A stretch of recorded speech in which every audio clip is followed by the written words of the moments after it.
Bring along an American Express card to open the door to rewards wherever you go. Morning coffee run with an old friend? Earn cash back. Weekend getaway? Earn miles. Dinner at the hottest restaurant in town?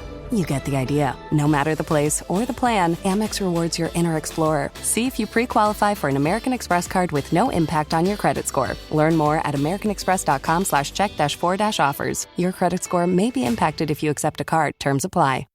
At ADP, we understand the importance of building the right team and offer the data insights to help. Just as importantly, our AI technology helps you pay the team accurately. Grow stronger with ADP. HR, talent, time, and payroll.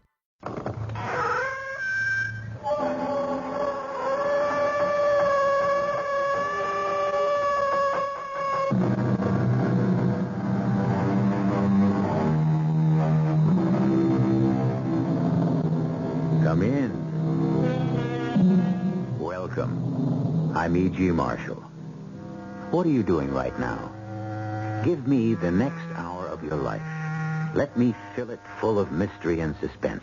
And who knows, that hour might just last as long as eternity. Is there a judgment? And is there a judge? At the very end, do we approach the final bar, the ultimate bench? We do, the philosopher tells us we do. And sitting there, ready to put on the white cap or the black, is the severest judge of all.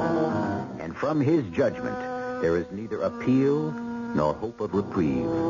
For this judge, this last stern arbiter of our fate, is the very person each of us was meant to be. Our mystery drama, Every Blossom Dies, was written especially for the Mystery Theater by Sam Dan and stars Michael Tolan. It is sponsored in part by Buick Motor Division. I'll be back shortly with Act One.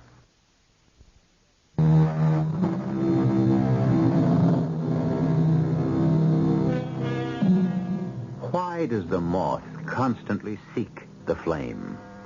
Surely the moth must be aware of the ultimate consequence. The question will only permit two answers. A, the moth is driven by mysterious forces beyond our comprehension, or B, the moth is out to have a good time and simply doesn't care. Like so many moths, there are so many girls like Georgia Temple. Pretty, vivacious, fun to be with, smart, except for one little thing. They have atrocious luck with men. I wish I could go on talking about Georgia longer because the moment I stop, she's going to be killed. But, fortunately, none of us here may prevail against fate. What are you doing? Why are you pointing that gun at me? It's not a joke, Billy. I don't like it. Billy, don't look at me like that.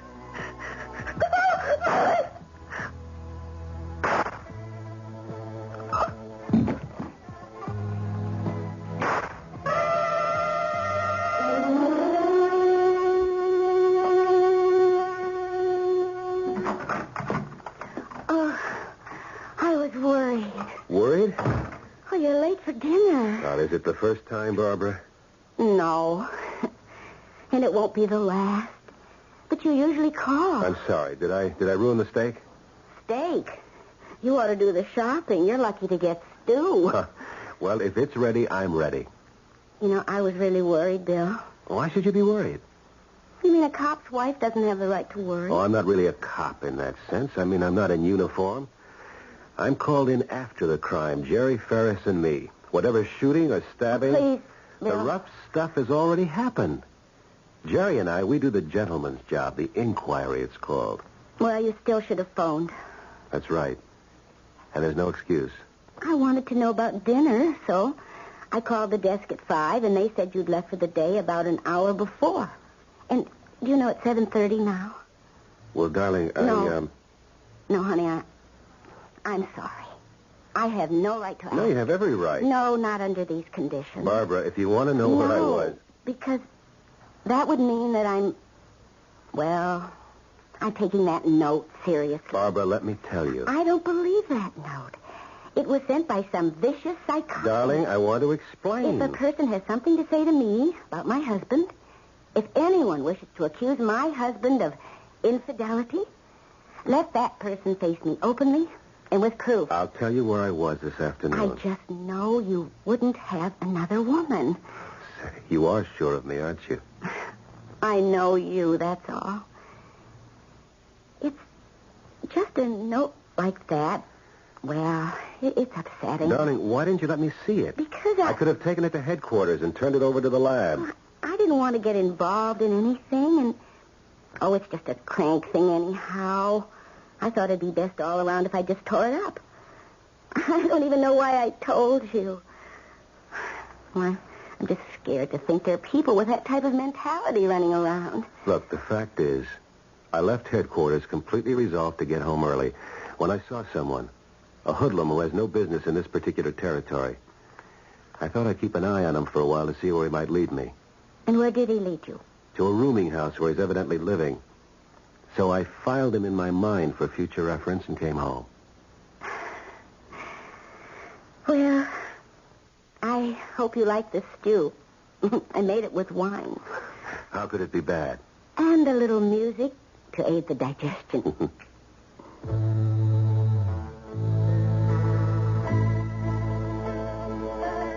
Do you mind? But I love it.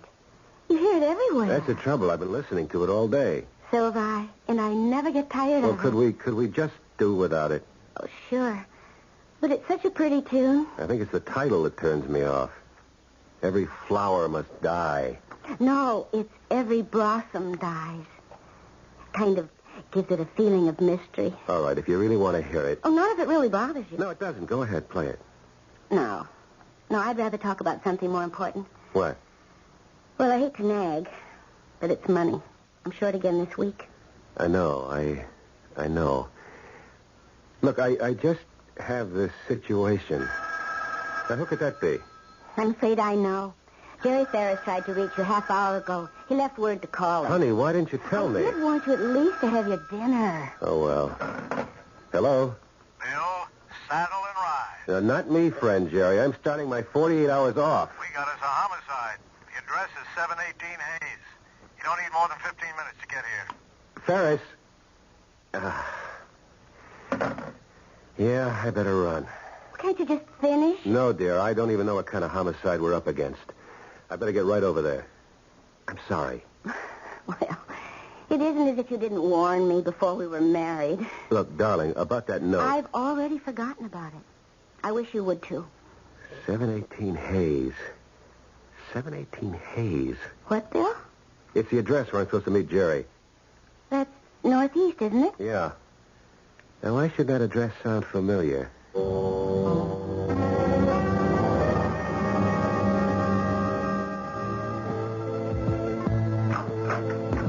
You made good time. Jerry, don't you have an ear for music? That needle's stuck in a groove. I know. Well, turn the damn thing off. Don't be sore. I know I pulled you away from dinner. Why are you just standing there listening to that? I'll explain. Well, the name on the door says Georgia Temple. Is that her on the floor? Yeah. Why? You mean Doc hasn't been here yet? Everybody's been here and gone. I decided not to move her until you showed up. I want to get some of that famous Bill Maitland insight. Well, I don't do too well on an empty stomach. Bill, we got to crack this one. The mayor, the DA, they're all up for re-election. Safety, that's the big thing today. Yeah, how can you knock it? Incidentally, you signed out at 4 to go home, and we couldn't reach you. I ran into a guy I knew from the Army. We stopped for a couple of beers. What do we got here? Her name was Georgia Temple. Turns out she's an old girlfriend of yours. I never knew a Georgia Temple. Now, let's get that famous Bill Maitland memory in gear. The name, Georgia Temple. Temple. Georgia Temple. Oh, there was that murder at the Carousel Club about a year ago. Keep going. Georgia Temple was the singer there. And we picked up everyone in the joint for questioning, and since we finished late at night, we gave her a lift home. You mean you gave her a lift home? You dropped me off first, as I recall. Because I had to pass your house first. I just mentioned a fact. I read nothing into it. Anyhow, I just dropped her off. I know. I kept thinking, what a shame. Both of us were married. That doesn't stop a lot of guys. But it short-circuits guys like you and me. You're too idealistic, and I'm too scared. No wonder that address sounded familiar. Yeah, well, we meet her again. Clothes aren't mussed up. No signs of a fight? No marks of any kind. Doc says just 3 shots. You been through the place? Just a quick glance around. Doesn't look like a robbery. There's her perched, good-looking portable TV. There's silver in the chest drawers. Now let's rule out robbery. And Doc's pretty sure she wasn't assaulted. No sign of forced entry, so evidently she knew the guy. There's a lot of anger, a great deal of passion involved here. Yeah, why? She was shot 3 times. Why? Why fire 3 shots? Any one of them would have been enough. 1 in the head, 2 in the heart. As if the killer were determined to annihilate her completely. Who do we look for? A disappointed boyfriend? Those are always good. Who found the body? The lady who has the apartment down the hall. I got her statement here. She kept hearing the music. What music? This.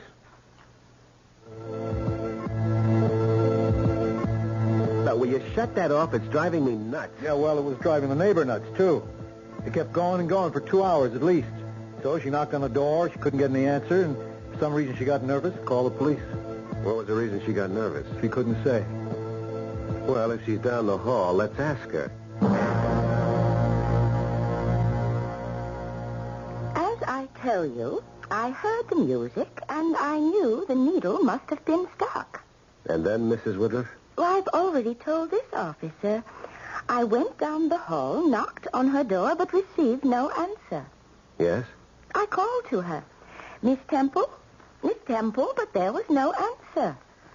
Poor child, now I know why, and... Yes? Miss Woodruff, why are you staring at me? Well, I'm not staring at you, young man. I'm sorry. Perhaps I shouldn't have used that word, but it does appear that you are looking at me rather intently. I'm sorry. I do give that impression sometimes. But it doesn't do me any good to look at anyone in any way. You see, I'm blind. Oh, I'm sorry. Oh, it's quite all right. You'd never know it, ma'am. You never know it here in my home, where everything is meticulously arranged. You say you heard the record player in Miss Temple's apartment, and it kept playing the same thing over and over again. There was no answer when you knocked on her door. No answer. And you became very nervous and called the police. That is correct, sir. What would have made you that nervous?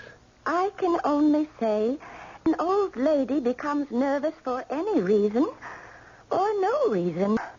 About Miss Temple? She seemed a nice enough young lady. Of course, she's only been living here a few months. I hear she was a singer. Yes? But she wasn't working. What did she do during the day? As far as I know, she didn't do anything. But, well, I shouldn't say that. She did practice a lot. Voice, you know, and acting. You heard her do this? She had a tape recorder, and she'd work with it all day. Did she have any visitors? Well, I shouldn't say this. Say what? She had a gentleman friend. Who? I don't know who. He would come and go. I could hear them quarreling sometimes. About what? 2 things. Always the same 2 things. Money was the first. And the second thing? He was unwilling to divorce his wife. Now I know why I felt nervous. This time their voices had an especially ugly tone. There was anger. The man, did he have a distinctive voice? Well, I never heard it very clearly. It was always on the other side of the wall. What kind of voice was it? What kind? Well, I would say he had a voice that sounded very much like yours, Lieutenant. Very much like yours. If they say, physician, heal thyself, should they also say, policeman, investigate thyself? Well, there's such a thing as coincidence, and certainly we all know about circumstantial evidence. Right now, we only know that a girl named Georgia Temple has been shot to death in her apartment. We have no real evidence that could point to anyone. I'll be back shortly with Act 2. Georgia Temple was found shot to death in her apartment. The police are naturally asking the expected question, who killed Georgia Temple? So far, there isn't any evidence that would point to anyone. There is, however, a clue, a lead. It isn't much, but it's all we have, and it points at one person. And that person happens to be the police detective who is heading the investigation. Let me understand this, Mrs. Woodruff. You've heard this man's voice. Yes, Lieutenant. And it reminds you of mine? Well, it sounds like yours. They say that sightless people have remarkable hearing. Oh, it's like everything else. Some do, some don't. And the fact that your voice sounds almost exactly like the gentleman friend of Miss Temple's, well, that doesn't have to mean very much. After all, just as there are people who look very much alike, there are people who sound very much alike. Thank you, Mrs. Woodruff. I hope I've been able to help you, gentlemen. You were very helpful, Mrs. Woodruff.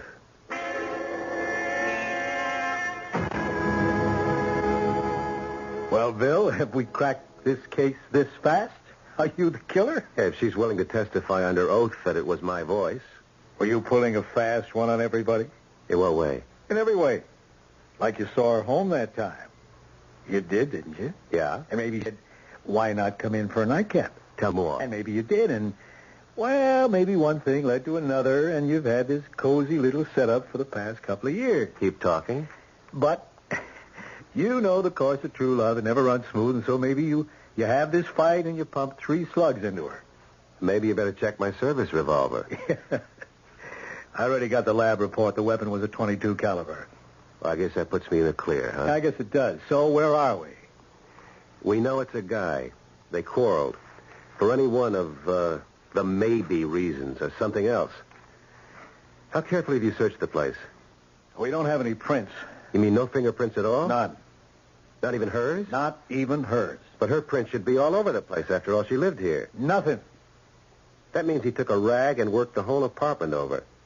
Because his prints must have been all over the place, too. This guy spent a lot of time here. Somebody must have seen him. Look, why don't you ring some doorbells?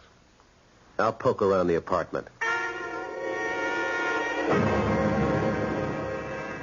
There's no good in the eyewitness department. 4 other tenants. Mrs. Woodruff, who's blind, we already know about. Down to 3. Mr. Sazerac's a musician. All night, sleeps all day, doesn't know anything. Mr. McPhee has been in Afghanistan for the past 4 months. Nobody can tell us when he'll be back. The Lewises are in Florida, where they spend 6 months of the year. And that's it. Now, what do you got? I looked through the garbage can. I found these papers.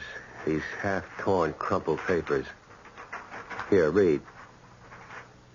Ask your husband where he is all the times when he tells you he's at work. Ask. And stuff that's crossed out. Now read the next one.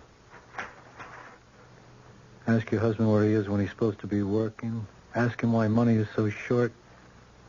The rest is crossed out. Yeah, she was writing or had written a note. These are just the copies she made the mistakes on. Then when she typed one finally that was okay, that was the one she sent. Hey, that figures, Bill. She sent a note to the guy's wife. But why? Who knows why? Maybe to force him into some kind of move, to put him in a position where he'd have to choose between them. She's got a typewriter. I saw it in her bedroom. Yeah, you can see these were typed on her machine. So she sent the note. The guy's wife got it. She raised the roof. The guy got so mad he killed her. Sounds reasonable. Yeah. So, somewhere there's a note that was typed on her machine. Some wife has it. If we find the wife, we find the guy.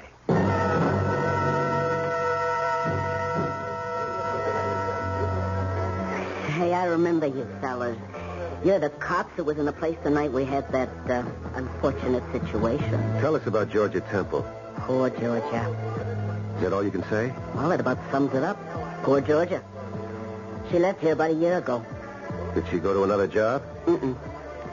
No, I guess you'd have to say she retired. At her age? Well, that's what it came to. Seems she started running around with a guy. Who? Nobody knows who. Anyhow, she must have been nuts about him. She quit singing just because he told her to. Why? I asked her. She said he doesn't want me to be an entertainer. He doesn't want to share me. So she quit. How did she live? He was supporting her. He must have been a man with money. No, not too much. Not the type that's got it to throw around. After all, she wasn't living in a life of luxury. That's what she wanted. She could have done better. You think so? Oh, yeah. Oh, yeah, she was a kid who could have gone places. But you know, some gals, they just get tied in with the wrong guys. I guess you fellas see things like this every day. Maybe every other day.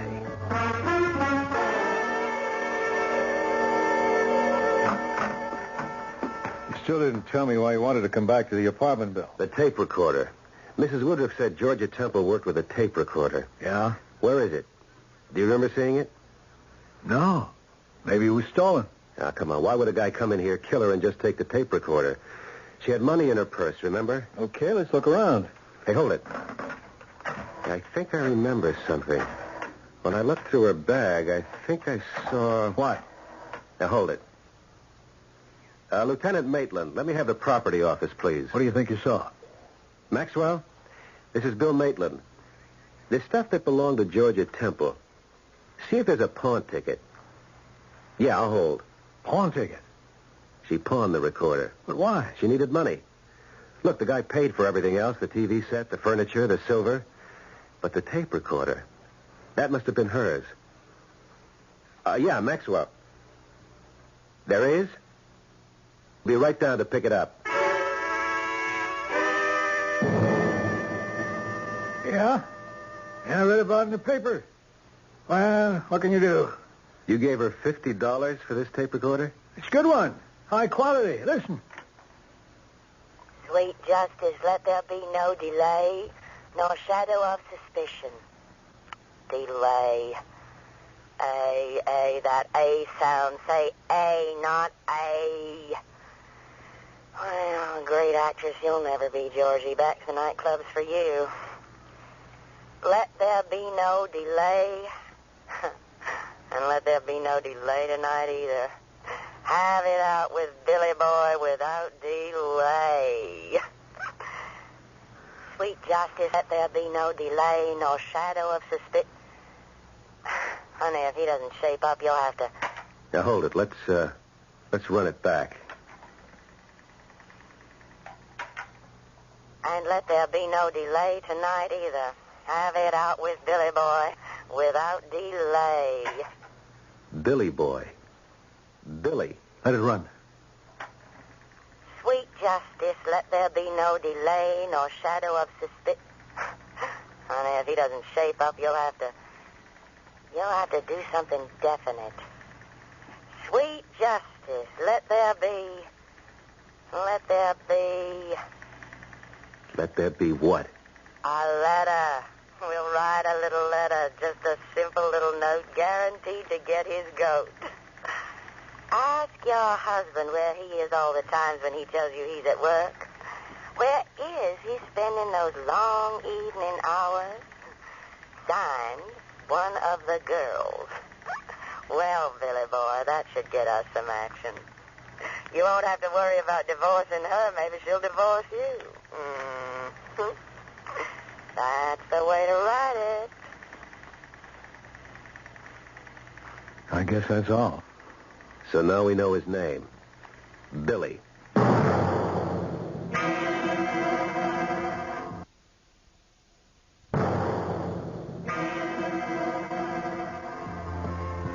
Every blossom dies. Hi, Barb. Bill, I thought you were coming home late tonight. I am. Ferris and I are making the rounds at some of the watering places. I was at the Starlight Club just a few blocks from here. You want to shut that off for a minute? I'd just like to relax. Oh, sure. I don't know what there is about that song. It just... I don't know. It makes me nervous. I don't know why. I think you're working too hard. That's possible. You're probably killing yourself. I know, but that's me. How's the case? Inching along. Why were you visiting the saloons? Somebody must have seen that girl out with this guy. They had to go somewhere. Why do you say that? You're a woman. Would you be satisfied just to sit home and wait for your man and never get to go out? Well, I do sit around here most of the time, don't I? I'm sorry. That's how it is. No, it's just that this has been an unusually busy year. No, it's just that you're an unusually busy cop. Your own partner, Jerry Ferris, is home a good deal of the time. I know, I talked to Janet. But I'm satisfied. No, Barbara, you shouldn't be. It isn't right. If it's the way you look at your job, your responsibility, then it's right. No, I have another responsibility, and it's just as important. You. Bill, I don't mind. And I do understand because I love you. And I want you to be happy in your work. We're going away. Just as soon as this case is in the bag, I'm taking my leave. Do you realize I've got a whole month coming? Are you sure you And do you know where we're going? We're going to Europe. Europe? Oh, Bill. Oh, how can we even talk about it? You yourself said money's very tight. Yeah, but I think I'm out from under.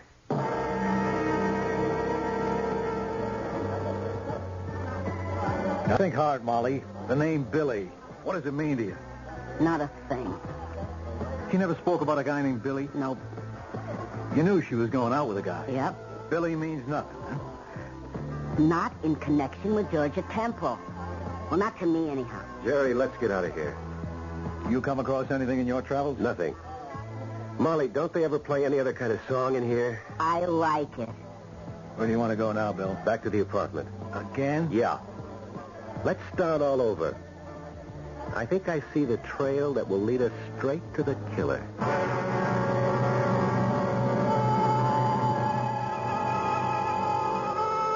What do we know for sure?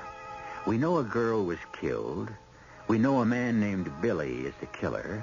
We know they quarreled over money. We're pretty sure Georgia wrote an anonymous note to Billy's wife. We also know the police detective who is investigating the murder is also named Bill. His wife received an anonymous note accusing her husband of being with another woman.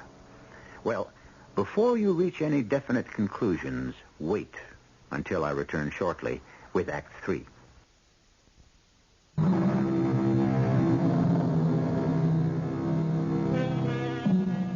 The great French writer de Maupassant wrote a fascinating short story.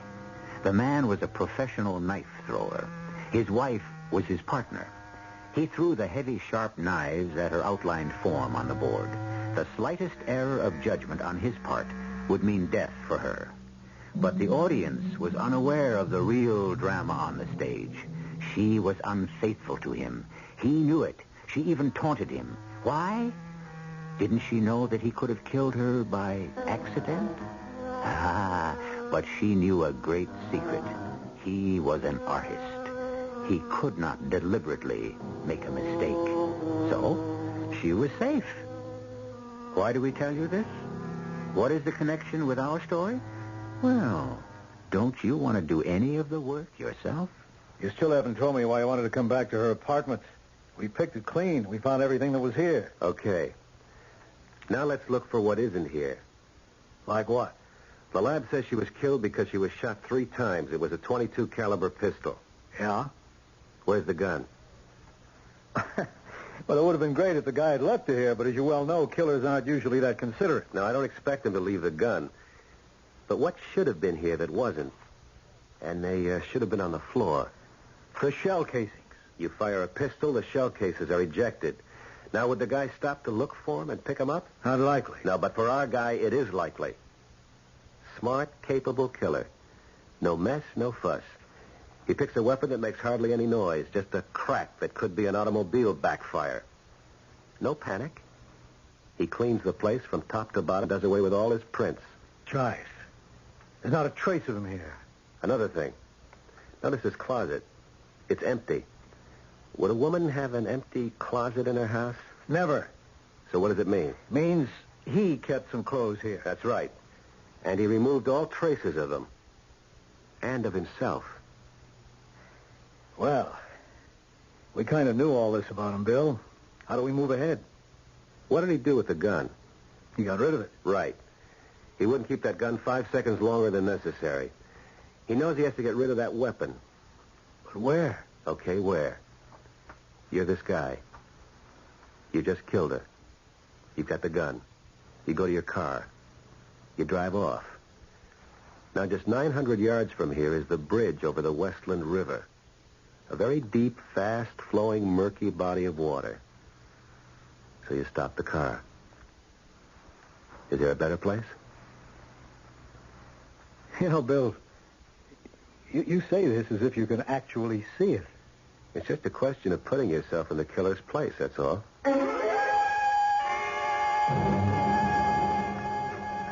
I have to come home for dinner more often. This chicken is great. You know, I forgot how fantastic a cook you are. Bill, I was going through your closet today. I wanted to see if you had anything for the cleaners, and... And what? And I came across some clothes. New clothes. Oh. I don't remember you buying them. How do you like them? Well, they're not quite the conservative style you wear on your job. They're not for the job. I just picked them up the other day. I passed by this place. They were having a sale. I'll need them for the trip. What trip? The trip to Europe, don't you remember? Do you mean you were serious? Sure. Why do you think I bought all these clothes? Well, then we are going. Look, tomorrow you go shopping. Oh, Bill. Can I depend on you to get yourself a complete wardrobe? Oh, Bill, I'm so happy. I'll get it. Hi, Barbara. Oh, come on in, Ferris. Bill, it's your Siamese twin. Anything new? They found the gun. Where? Where you said. It was in the riverbed. Under the bridge. Anything on it? The lab's checking it now. Let's go down and wait for the report. Well, Bill, won't you finish your dinner? Honey, put it away for me. I'll be starved when I get home. Well, I don't know when you even have a minute for yourself. When did you get a chance to do that shopping? What shopping?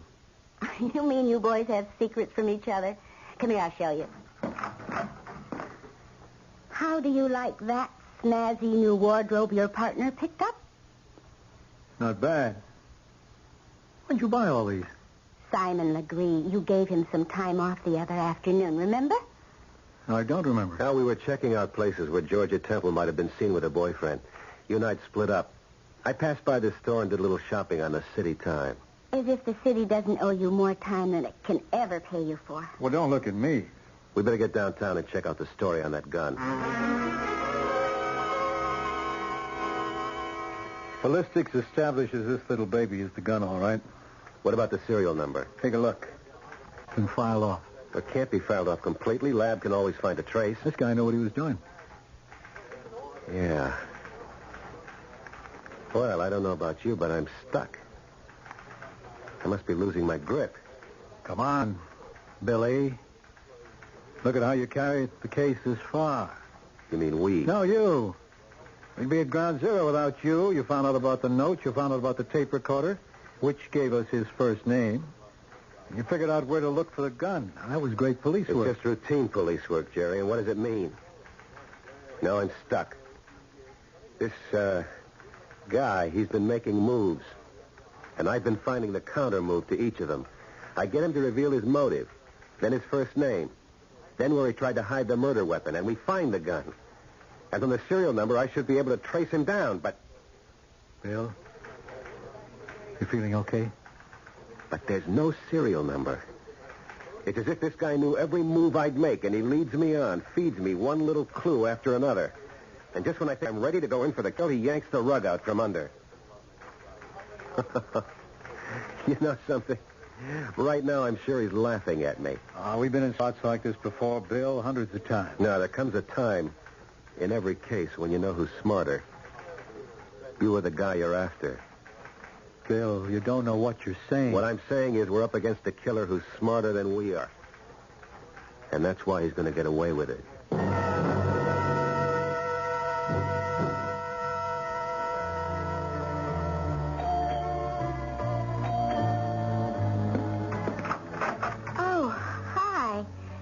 Jerry, Bill's left already. I know. I came to see you.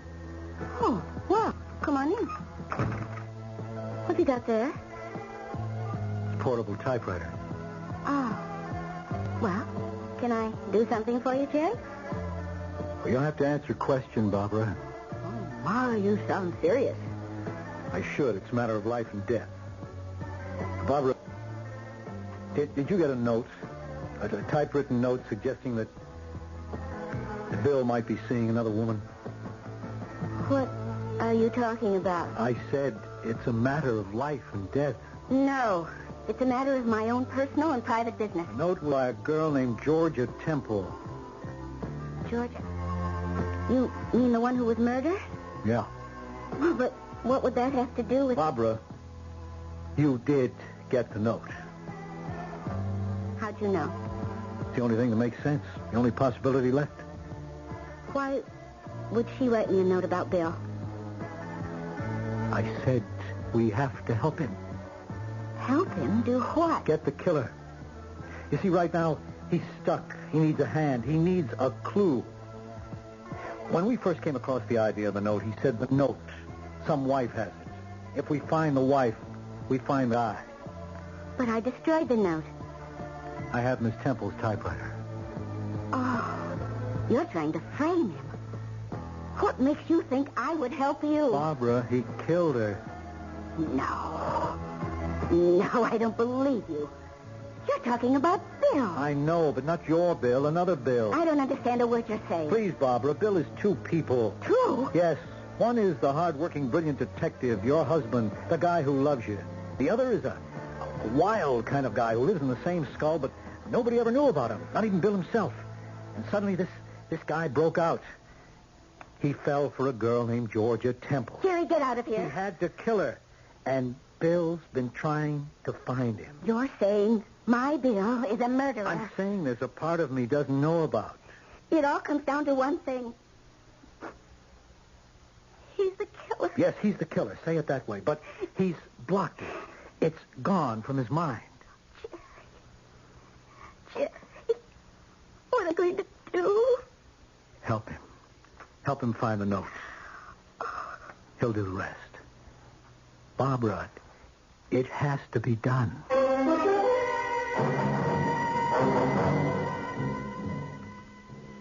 Mind if I put something on the record player, Bill? No, of course not.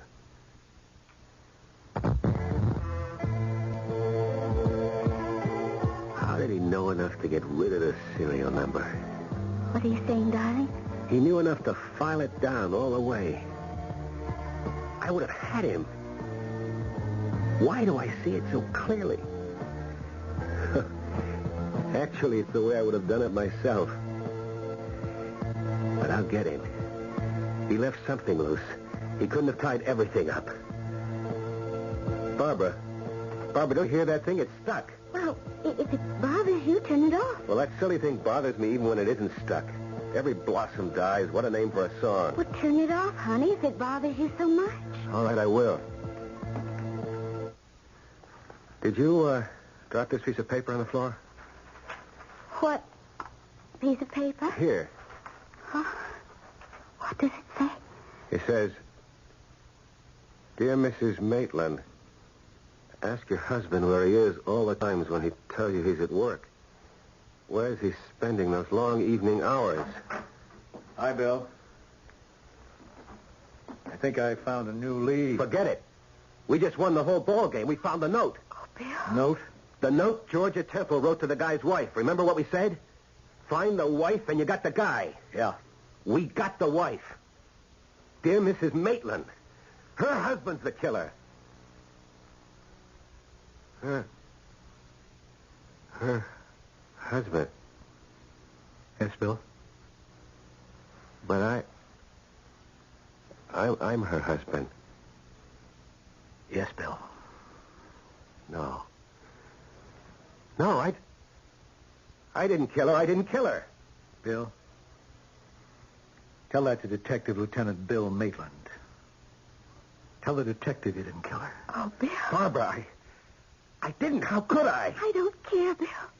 I'll stay with But I didn't. You see it now, Bill. Bill, can you?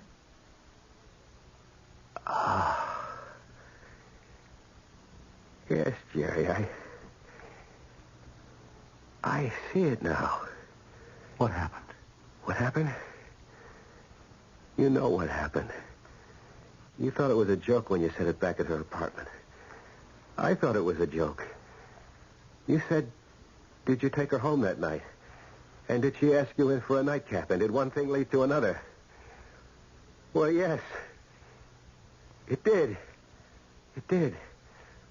But a thing like that, it was wrong, and it kept getting worse, and I couldn't face it anymore. It wouldn't go away. She wouldn't go away, or maybe I couldn't stay away, so I had to blast it away, wipe it out. I fired 3 shots, and it was gone. And I was released. I was free. As if it had never happened. Lieutenant, we've got all the evidence. Do you want to bring him in? Jerry, we have to bring him in. He's a killer.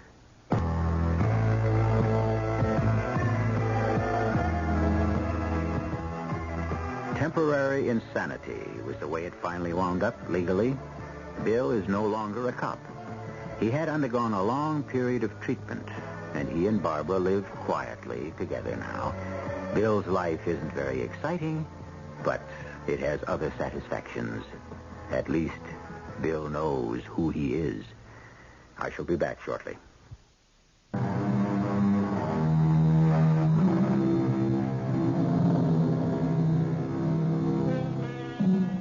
In music, they have what is known as theme and variations. Often one composer will take a theme written by another and write a beautiful series of variations on it.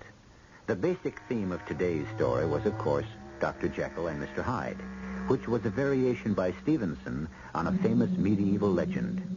Jekyll and Hyde, a famous partnership which only requires one person. And you find it so often in almost everyone. Our cast included Michael Tolan, George Petrie, Catherine Byers, and E.V. Juster. The entire production was under the direction of Hyman Brown. This is E.G. Marshall inviting you to return to our Mystery Theater for another adventure in the macabre. Until next time, pleasant dreams.